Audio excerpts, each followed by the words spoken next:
नमस्कार दोस्तों, स्वागत है आपका हमारे YouTube channel MSPS 99 study centre पर। और आज अपन पढ़ने वाले जनरल साइंस के टॉप मोस्ट 50 क्वेश्चन जो आपको अन्य किसी भी चैनल पर कहीं पर भी नहीं मिलेंगे।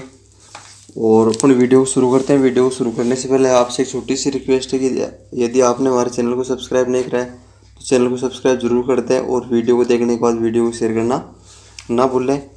तो अपन शुरू करें। सबसे पहला क्वेश्चन है, बच्चों में अंगों की अस्थियां मुड़ जाती है यदि कमी है, यानी कि किसकी कमी होने पर बच्चे हैं उनकी हड्डियां मुड़ने लग जाती है या धनुषाकार की हो जाती है। तो इसका राइट आंसर हो जाएगा विटामिन डी। विटामिन डी की कमी से जो अपनी हड्डियां हैं वो मुड़ने लग जाती है, कमज़ोर हो जाती है। दूसरा क्वेश्चन है, विटामिन B2 का अन्य नाम है। तो विटामिन B2 है उसको राइबोफ्लेविन नाम से जाना जाता है और इसकी कमी से जो रोग होता है वो है राइबोफ्लेविनोसिस। और विटामिन डी की कमी से जो रोग होता है उसका नाम है रिकेट्स। इसकी कमी से जो रोग होता है वो है रिकेट्स नामक रोग हो जाता है।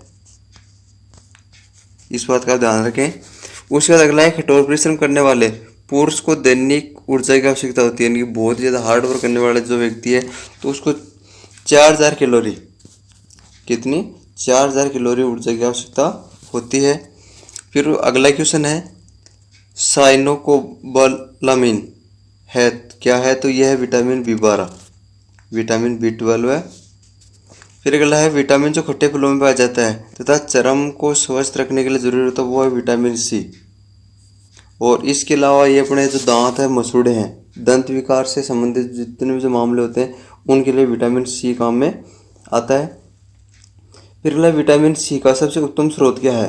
तो आंवला है वो विटामिन C का सबसे अच्छा स्रोत है। इसके अलावा जितने भी अपने जो खट्टे फल हैं, नींबू है, संतरा है, तो ये भी अपने विटामिन C के स्रोत माने जाते हैं। फिर नेक्स्ट क्वेश्चन, किस विटामिन की कमी के कारण मसूड़ों में रक्त आता है और दांत हिलने लग जाते हैं? तो ये भी हो जाएगा विटामिन C। विटामिन C की कमी के कारण दांतों में दर्द रहना है, मसूड़ों में सूजना आना, मसूड़ों से खून आना, ये सारे के सारे जो लक्षण विटामिन C की कमी के कारण होते हैं। तो इसका C है वो राइट आंसर हो जाएगा। फिर अगला, विटामिन C का रासायनिक नाम है। तो विटामिन C का जो रासायनिक नाम है वो है एस्कॉर्बिक अम्ल। क्या नाम है? एस्कॉर्बिक अम्ल। फिर अगला, किस सब्जी से प्राप्त होने वाला विटामिन है? तो जो सब्जियों से प्राप्त होने वाला विटामिन है वो है डी। जितने भी फल सब्जियां हैं, गुड़ है, इसके अलावा अपना जो सूर्य का प्रकाश, इससे अपने विटामिन डी हो प्राप्त होता है। फिर अगला, प्रातःकालीन धूप में मानव शरीर को कौन सा विटामिन उत्पन्न होता है? तो वो है विटामिन डी। प्रातःकालीन सुबह सुबह सवेरे की जो धूप होती है वो अपने लिए विटामिन डी का अच्छा स्रोत मानी जाती है। फिर अगला क्वेश्चन है, मछलियों की यकृत के तेल में किसकी प्रचुरता होती है? तो ये भी विटामिन डी का स्रोत है। फिर नेक्स्ट क्वेश्चन है, विटामिन डी के सर्जन में क्या पाया जाता है? तो यह है कैल्सीफेरॉल। क्या पाया जाता है? कैल्सीफेरॉल। फिर अगला है, विटामिन ई का रासायनिक नाम है। तो विटामिन ई का रासायनिक नाम है टेकोफेरॉल। क्या नाम है? टेकोफेरॉल। और ये टॉप मोस्ट क्वेश्चन है। फिर अगला क्वेश्चन है, विटामिन ई विशेषतः किसके लिए महत्वपूर्ण है? तो विटामिन ई है ये मुख्य रूप से लिंग ग्रंथियों की सामान्य क्रिया में। और यदि विटामिन ई की अपने अंदर कमी है तो अपनी प्रजनन क्षमता में कमी आती है, या नपुंसकता नामक जो रोग है वो विटामिन ई की कमी से हो जाता है। फिर अगला, रक्त स्कंदन में कौन सा विटामिन क्रियाशील होता है? तो रक्त स्कंदन है, इसके लिए विटामिन के। क्या हो जाएगा? विटामिन के। फिर अगला है, मानव शरीर में रक्त का थक्का किस विटामिन से बनता है? तो यह है विटामिन के। और यदि इसकी कमी हो जाएगी तो अपना रक्त था उसका थक्का नहीं जमेगा, ब्लड क्लॉटिंग नहीं होगा। फिर नेक्स्ट क्वेश्चन है, मनुष्य के नेत्र के स्वस्थ संचालन के लिए किस विटामिन का संबंध है? तो इसके लिए जो संबंध है वो है अपना विटामिन ए। और इसकी कमी से जो रोग होता है वो है रक्तोंधी। रक्तोंधी नामक रोग विटामिन ए की कमी से हो जाता है। फिर कौन सा विटामिन पानी में घुलनशील होता है? तो विटामिन बी है वो जल के अंदर विलय होता है, यानी पानी के अंदर घुलनशील होता है। फिर नेक्स्ट क्वेश्चन, विटामिन ए की कमी के कारण होता है? तो नाइट ब्लाइंडनेस। नाइट ब्लाइंडनेस या रात का अंधापन भी इसको कहा जाता है। फिर अगला, छिली हुई सब्जियों को धोने से कौन सा विटामिन निकल जाता है? Vitamin C. विटामिन सी है वो छिली हुई सब्जियों का धोते हो तो वो अलग हो जाता है। फिर अगला है गोल्डन धान में सर्वाधिक मात्रा होती है, तो गोल्डन जो धान है उसके अंदर सर्वाधिक मात्रा विटामिन ए की होती है। फिर नेक्स्ट क्वेश्चन है जीव विज्ञान बायोलॉजी शब्द का प्रयोग सर्वप्रथम किसने किया, तो ये क्या था लेमार्क तथा ट्रेविरेनस ने, लेमार्क तथा ट्रेविरेनस ने करा था। फिर नेक्स्ट क्वेश्चन है जीव विज्ञान के जनक फादर ऑफ बायोलॉजी के नाम से जाने जाते हैं, तो फादर ऑफ बायोलॉजी या जीव विज्ञान के जनक का वो अरस्तु को कहा जाता है भाई।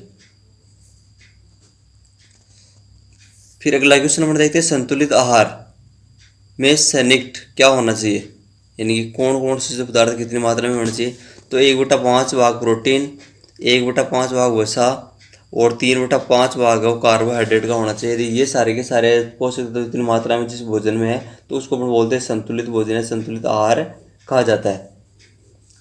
फिर अगला क्वेश्चन है पौधों और जंतु में कार्बोहाइड्रेट किस रूप में संचित होती है, तो यह स्टार्च और ग्लूकोज, स्टार्च और ग्लूकोज के रूप में संचित होती है। फिर अगला क्वेश्चन है दिल का दौरा किस कारण से होता है, तो दिल का दौरा होता है हृदय में रक्त की आपूर्ति की कमी, यानी कि अपना हृदय है उसके अंदर रक्त आपूर्ति में कमी है तो इसके कारण अपने दिल का दौरा है, हार्ट अटैक होता है। फिर अगला है कहाँ काम करने वाले व्यक्तियों में ब्लैक लंग रोग हो जाता है, तो कोयले की जो खान है वहाँ पर काम करने वाले व्यक्ति होते हैं उनके अंदर ब्लैक लंग नामक रोग हो जाता है। फिर अगला दर्दनाक अस्थि रोग इटाई का सबसे पहले पता कहाँ चला, तो ये चला था भाई जापान में। जो अस्थियों का रोग है इटाई इसका सबसे पहले जो पता है वो जापान के अंदर लगाया गया था। फिर अगला कैंडियम प्रदूषण किससे संबंध है, तो ये इटाई से संबंध है, जो अस्थियों का रोग है उससे संबंधित है। फिर अगला है कालाजार का रोग वह कौन है, तो कालाजार का जो रोग वाहक है वो है सिक्टा मक्खी, सिक्टा नामक जो मक्खी है वो कालाजार रोग का वाहक होती है। फिर अगला है चेचे के टिक्के का आविष्कार किसने किया था, तो चेचे के टिक्के का जो आविष्कार है वैसे एडवर्ड जेनर कहे जाते हैं भाई, एडवर्ड जेनर ने चेचे के टिक्के खोज की थी। लुई पास्चर इन्होंने किण्वन की खोज करी थी, किण्वन की। फिर अगला श्वेत फुफ्फुस रोग पाया जाता है, तो इनकी ब्लैक लंग्स तो हो गया कोयले की खान में, और श्वेत लंग्स जो रोग है या वाइट लंग्स जो रोग है वो पाया जाता है सीमेंट उद्योग के कर्मचारियों में, यानी कि सीमेंट उद्योग में काम करते हैं उनको होता है वाइट लंग्स रोग, और कोयले की खान में जो काम करते हैं उनको होता है ब्लैक लंग्स। फिर अगला एड्स विषाणु के लिए सबसे ज़्यादा आजमाई की दवा है, तो यह है जोडोवुडिन AZT, और एड्स का पूरा नाम होता है एक्वायर्ड इम्यूनो डेफिशिएंसी सिंड्रोम, और इसका जो रोग कारक होता है वो है HIV, इसका जो रोग कारक है उसका नाम है HIV human immuno deficiency virus. फिर नेक्स्ट क्वेश्चन है किस सूक्ष्म जीव के द्वारा हेपेटाइटिस बी की बीमारी होती है, तो ये वायरस के माध्यम से फैलता है हेपेटाइटिस बी। फिर अगला क्वेश्चन है एस्बेस्टस के कारण होने वाला प्रमुख रोग है, तो यह है एम्फेसेमा नामक रोग है वो होता है। फिर अगला स्कर्वी रोग के इलाज में उपयोगी होता है, तो स्कर्वी रोग विटामिन सी की कमी से होता है, इसका जो अच्छा स्रोत है वो है आंवला, तो ये आंवले से ठीक हो जाएगा। फिर अगला है BMD परीक्षण किया जाता है पहचान करने के लिए, तो किसकी पहचान करने के लिए BMD परीक्षण किया जाता है, तो ये किया जाता है ओस्टियोपोरोसिस की पहचान करने के लिए BMD परीक्षण किया जाता है।